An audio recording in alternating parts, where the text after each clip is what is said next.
ప్రభుత్వం ఒకటి చెప్తుంటే గ్రౌండ్ లెవెల్‌లో మరొకటి జరుగుతోంది. బంకులు తెరిచారు. చంద్రబాబు గారు చెప్పిన తర్వాత అధికారులు బంకులు తెరిపిచ్చారు. అక్కడ రేషన్ టైప్‌లో ఇస్తున్నారు. 2 లీటర్ల పెట్రోల్ టూ వీలర్‌లకు కొట్టమని ప్రభుత్వం చెప్పింది. వాళ్ళేమో రూ. 200 పెట్రోలే కొడుతున్నారు. 2 లీటర్లంటే దగ్గర దగ్గర 228 ఎంతో వస్తది. అంటే ఆ 28 కాదు అదేమంటే రౌండ్ ఫిగర్‌గా కొడుతున్నాం అంటారు. అంటే అట్లాగా ఒక 10 మందికి సంబంధించి తలా ఒక 100 మిల్లీ లీటర్లు తీసేస్తే యువతలకొచ్చేటప్పటికి ఇంకొకళ్ళకెళ్తదది.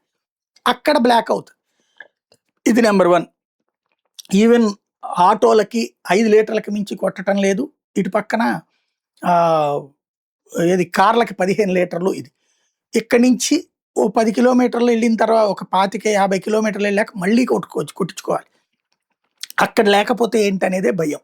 కాపోతే ప్రస్తుతానికి కొంతమేర సమస్య సాల్వ్ అవ్వటం సంతోషం. ఇంకా బారులు తీరైతే ఉంటున్నారు.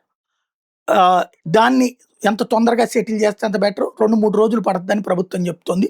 ప్రభుత్వ అనుకూల మీడియా గూడా చెప్తోంది.